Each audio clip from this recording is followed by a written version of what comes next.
Hey, what's up guys? So in this video we will see how to enable refresh rate counter on the Poco C75.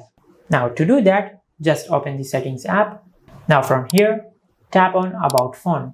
Now from here, just tap on the OS version a few times until you enable developer options. Now once you enable developer options, just go back. Now from here, scroll down and tap on additional settings. Now from here, scroll down and tap on developer options. Now from here, scroll down.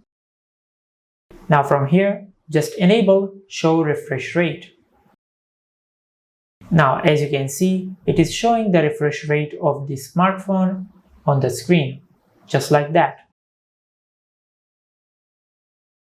And this is how you can enable refresh rate counter on the Poco C75. If you found this video helpful, please like the video and subscribe to our channel and hit the bell icon to get notified when we upload a new video.